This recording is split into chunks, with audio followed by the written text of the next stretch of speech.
نفسیات کی بات کر رہے ہیں نا اسے ضرور سمجھیے گا. سنا دوں یہ جو واقعہ لکھا ہوا ہے نا پاکستان کی ٹیکسٹ بکس میں کہ انہوں نے اپنی بہن سے سورہ طٰہٰ سنی تو ان کا دل پگھل گیا اور وہ قرآن کا ایسا اثر تھا. یہ واقعہ آدھا ہے. جی سر. اور سمجھے اس بات کو.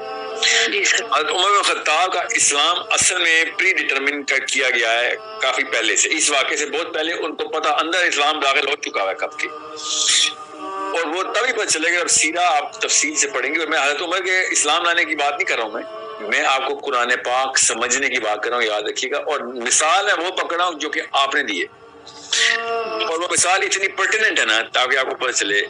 حضرت عمر بن خطاب خود کہتے ہیں, اب یہ سائیکالوجی سمجھیں, حضرت عمر بن خطاب کی نفسیات سمجھنے کی کوشش کریں, عرب کی نفسیات سمجھنے کی کوشش کریں, اس اینگل سے دیکھتے تھے وہ. حضرت عمر بن خطاب کہتے ہیں کہ میں بہت شراب پیتا تھا, اتنا کہ شاید ہی عرب میں کوئی اتنی شراب پیتا ہو. ایک دن میں نیچے گیا ہوں شراب پینے قرار میں, ایک پب میں, شراب خانے میں, تو وہ چھٹی پہ بند تھا. کہتے یہ پہلی دفعہ ہوا تھا. اس کا مطلب ابھی نشے میں نہیں تھے, کوئی شراب نہیں پی تھی, پینے گئے تھے ابھی کسی وجہ سے بتا رہا, ابھی پوری ہے نا وہ ہوش میں تھے. کہتے میں نے جب یہ دیکھا کہ آج تو یہ پب بھی بند ہے تو میں کیا کروں, تو پھر میں نے کہا اچھا یار چل اللہ کی طرف سے یہ بھی ایک واقعہ نہیں تھا تو کیوں نہ میں پھر جا کے کعبے میں جا کے تھوڑی عبادت ہی کر لیتا ہوں. کعبے میں بت پڑے ہیں نا, اس وقت مسلمان نہیں ہوئے ابھی, ٹھیک ہے, بہت پرانا واقعہ ہے. رات کا ٹائم تھا, کعبے میں کوئی بھی نہیں تھا. اچانک حضرت عمر بن خطاب کہتے ہیں میں نے دیکھا کہ ایک بندہ کھڑا ہوا ہے اور عبادت کر رہا ہے.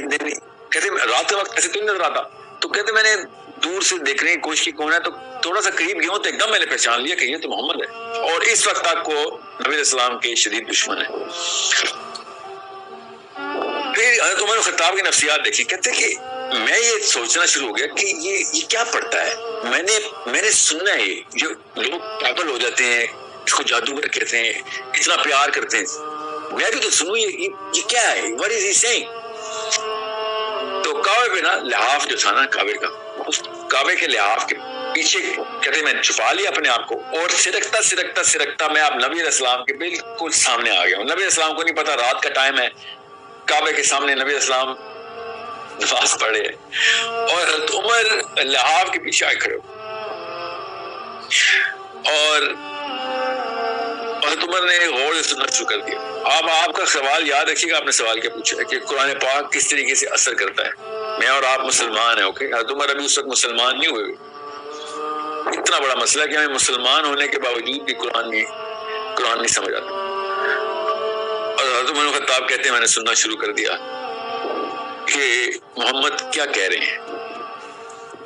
اللہ کو پتا ہے کہ نیچے واقعہ کیا ہو رہا ہے. اور نبی علیہ السلام نے سورہ حاقہ شروع کی. علماء کرام نے لکھا ہے, مدعی صاحب نے لکھا کہ حاقہ اس وقت نازل ہوئی ہے, نازل ہونی شروع ہوئی. نبی علیہ السلام نے سورہ حاقہ شروع کر دی. تو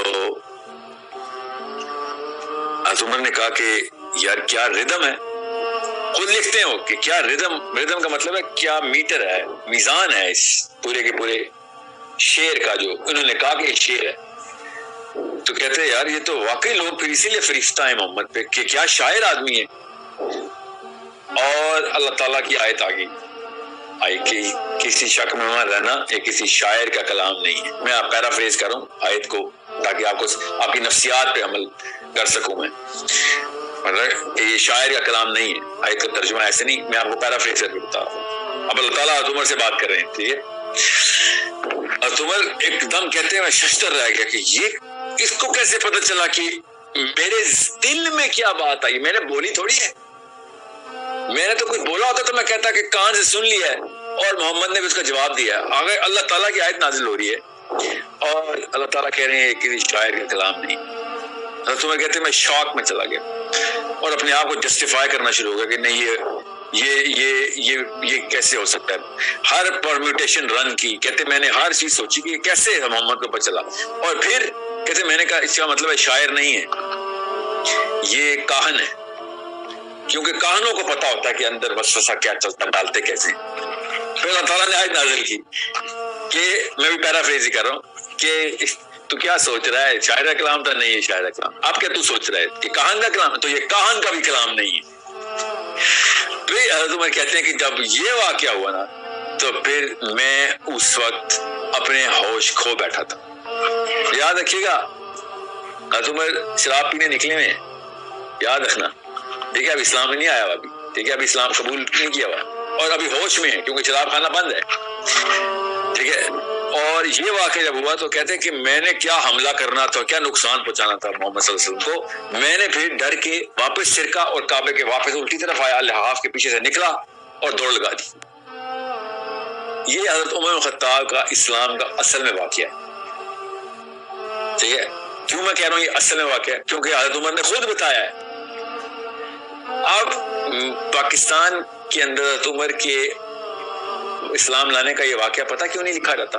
کیونکہ پاکستان کی نفسیات میں یہ جب شراب لکھا جائے گا نا تو وہ کہیں گے کہ نہیں یہ نہ کر دینا, یہ نہ کر دینا, عوام شراب پہ تل جائے گی. ان لوکل شودر کنورٹڈ مسلمانوں کی نفسیات کام ہی ایسے کرتی ہے. عرب کس طرح کھل کے بیان کرتا ہے اپنا سوال, تو میں خطاب اپنا ہی واقعہ کھل کے بیان کر رہے ہیں, اور ہم نے وہ چھپا دیا ہوا ہے. ہم نے کیوں چھپایا ہوا ہے؟ آپ کو پتا 35-36 اس طرح کے وجوہات ہیں جو میں نے پوچھی ایک پاکستان کے ٹاپ عالم سے کہ یہ والا واقعہ کیوں نہیں بتاتے. تو انہوں نے بتایا اس میں یہ مسئلہ ہو سکتا ہے, اس میں یہ مسئلہ ہو سکتا ہے, اس میں یہ مسئلہ ہو سکتا ہے. اور میں نے کہا یہ 35 مسئلے سائڈ پہ کریں, اور جو اصل میں مسئلہ آپ نے کر دیا وہ آپ نے بتایا نہیں, کہ آپ نے عرب کی نفسیات چھپا دی اور پاکستانی نفسیات میں اسلام فٹ کرنے کی کوشش کی آپ نے. سوچے نا صحیح, عام بندہ سوچتا ہے کہ سورہ طٰہٰ پڑھی ان کی بہن نے, اور ابھی تک ہم سوچتے ہیں کہ ہم پڑھ کے تھک گئے, ہمیں کیوں نہیں سمجھا. آپ پورا کانٹیکسٹ بتائیں گے تو پتہ چلے گا سورہ طٰہٰ کا اثر کیسے ہوتا ہے. You need to understand. ہمیں خود دور کرتے ہیں یہ 2 نمبر بابے میں, اسلام سے دور, نفسیات کو چھوڑ دیتے ہیں ہمیں, جبکہ اسلام جیسے بکر خوشاب میں آیا تھا. جس جگہ کی نفسیات, جس جگہ کی سائیکالوجی, وہاں کی کلچرل سائیکالوجی وہ سمجھیں گی تو آپ کو پتہ چلے گا صحابہ کس طریقے سے ایک مشن کے اندر داخل ہوئے, پوری دنیا کو فتح کر کے چلے گی. وہ psychology of the Arabian culture کس طریقے سے ہارنس کی نبی اسلام نے. پاکستانی اسی لیے کب آج تک موومنٹ نہیں کر, دیکھ لینا ابھی سے ہو رہے ہیں, 6 دن بعد کیا کریں گے یہ لوگ.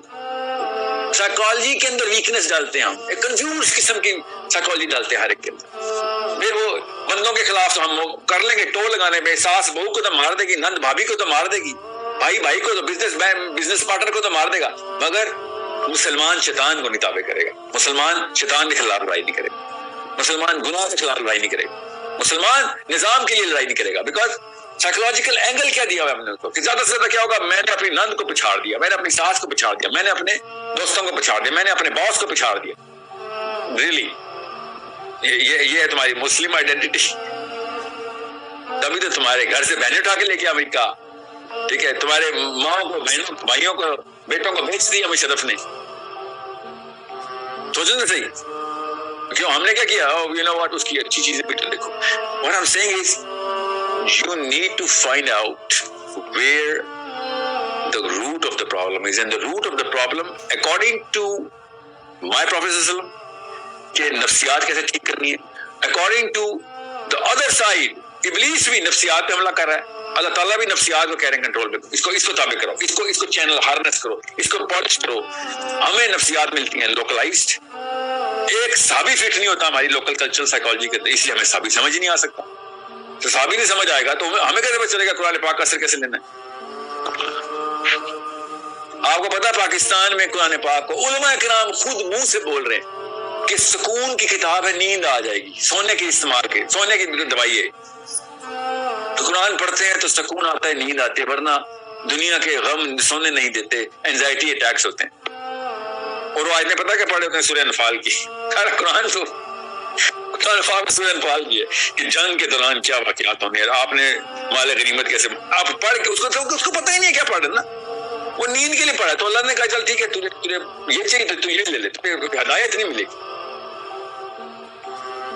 قرآن پاک نیند کی دوائی نہیں ہے, ہدایت کی دوائی ہے. صحابہ کو عربی اور اس نفسیات کا پتہ تھا کہ جس نفسیات کے بیچ میں قرآن اترا تھا نا, وہی ان لوگوں کی نفسیات تھی نا، بیچ میں قرآن پاک اترا تھا، پوری طریقے سے سمجھ آ گیا تھا.